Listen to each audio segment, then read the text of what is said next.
El resumen del 2023 en Ecuador se resume a un gran hito histórico. Gran no porque es positivo, sino precisamente por el revuelo que causó.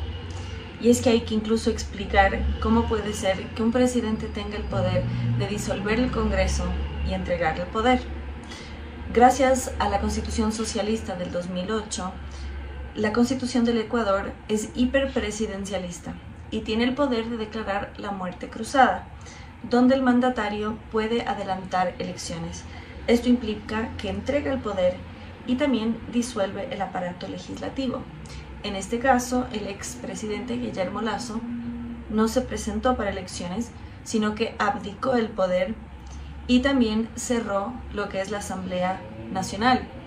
Dato importante para quienes no están familiarizados con el término: los países que han atravesado el proceso socialista eliminan sus congresos, lo reemplazan por asambleas legislativas, cambian sus constituciones, como pretenden hacer en Chile, como hicieron en Venezuela, Nicaragua, Cuba y por supuesto Ecuador.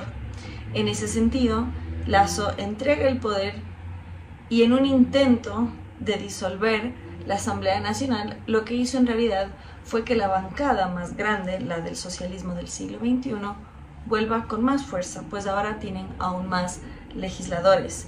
Todo esto pasa en medio de un juicio político en su contra que buscaba destituirlo y finalmente logra que termine su mandato y, como se dijo anteriormente, vuelvan con más poder. En ese sentido, se adelantaron elecciones y, para sorpresa de muchos, llegó al poder quien tenía solo el 3% de la intención del voto. Llega al poder Daniel Noboa, heredero de una de las fortunas más grandes del Ecuador, bananero y también dueño de la avena Quaker. Él tenía solo 35 años cuando sube al poder y se convierte en el mandatario más joven de todo el continente.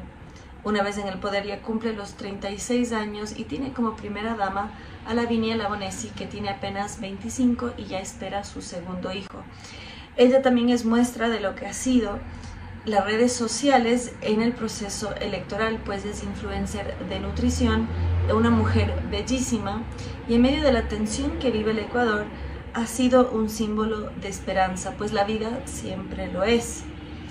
Se enfrentaron a un dúo como fue Luisa González, ex legisladora, y Andrés Arauz, economista, que ha sido incapaz de ser un mero discurso.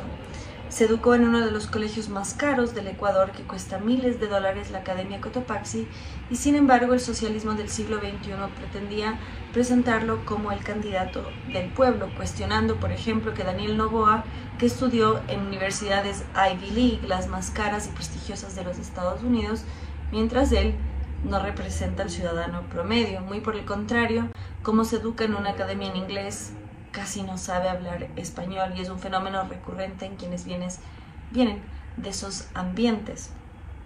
Luisa González, en cambio, madre soltera, madre adolescente, pretendía apelar a ese promedio, sin embargo no le alcanzó.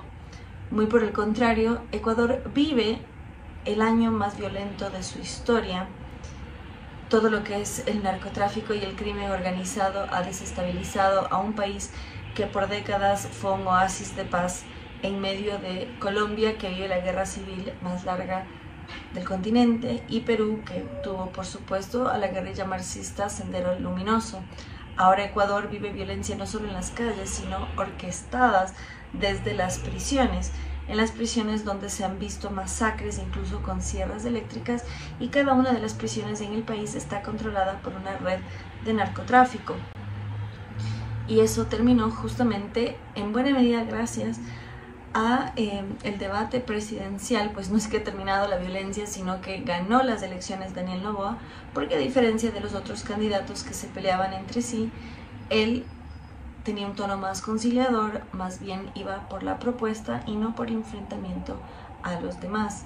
Sin embargo, en cuanto a enfrentamientos, a los pocos días de empezar su gobierno, envió nada menos que a Tierra Santa, a Tel Aviv, a su vicepresidente Verónica Abad para que sea mediadora de paz entre Israel y Palestina. Esto sucedió en medio de mucha polémica que aún no se sabe públicamente qué ha sucedido, por qué es que fue allá o si es un mensaje de poder por parte de Noboa donde ni siquiera su vicepresidente está por encima de sus requisitos. Ahora Noboa deberá enfrentarse a narcogenerales porque tristemente en las Fuerzas Armadas hay infiltración funcional al crimen organizado.